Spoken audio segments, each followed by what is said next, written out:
Hey guys, I want to thank all of you that supported The Smoking Tire by buying some of our merch during our limited run sales. But so many of you have emailed me in between then saying they want to get merch. We couldn't help but open a store. So we did it with something old and something new. We brought back the vintage tee and vintage hoodie in all the colors, so now you can get those again. And we got Smoking Tire embroidered hats. They're dope. We got the curved bill, new era flex fit in all sizes, and we got the flat bill snapback for you. So go to our store. It's in the description of the video, or click the annotation. Get one for yourself, and of course, thank you for supporting The Smoking Tire.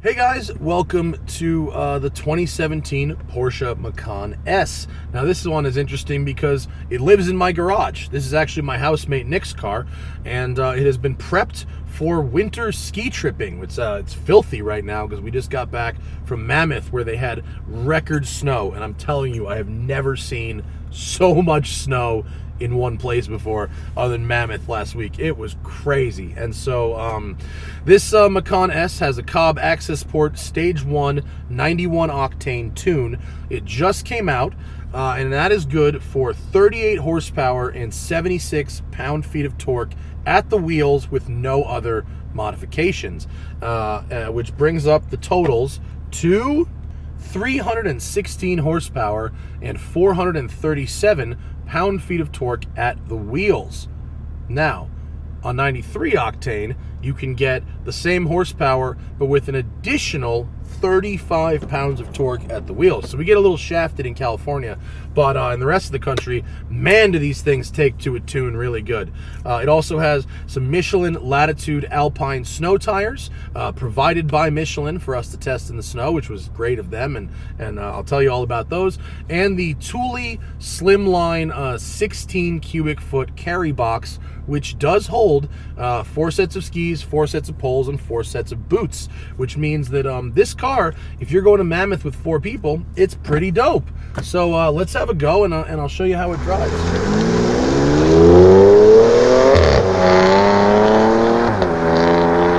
We are in sport mode, and we'll put our suspension in sport. This car has PASM.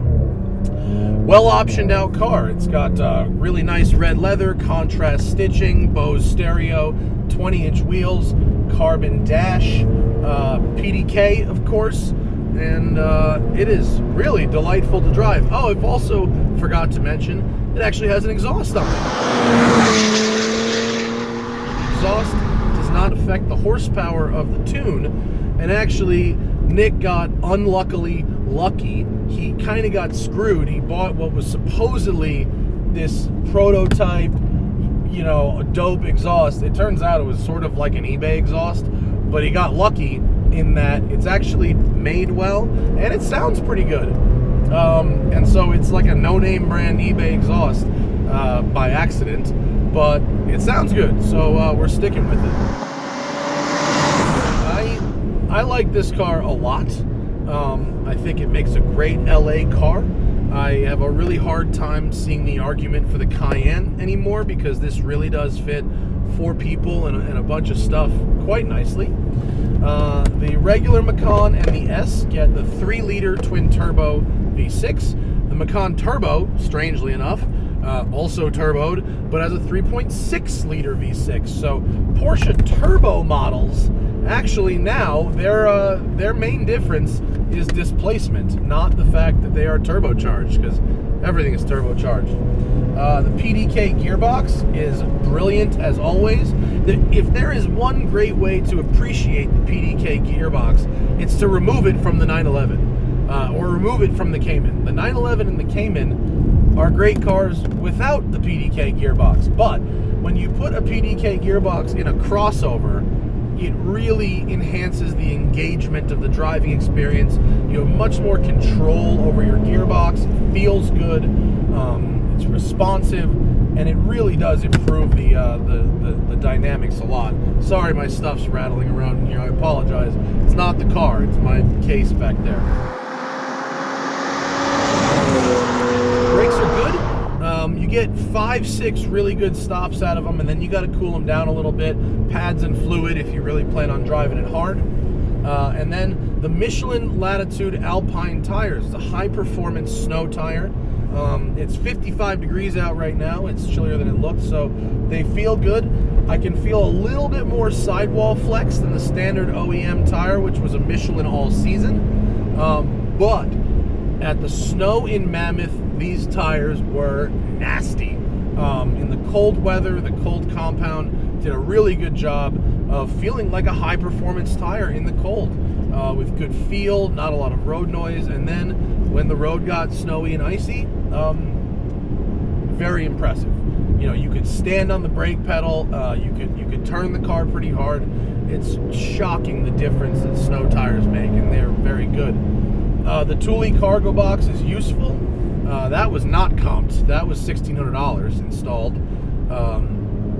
But it really does make a lot more usable space in the car, especially by getting the skis and poles and boots and the dirty stuff out of there and away from your leather.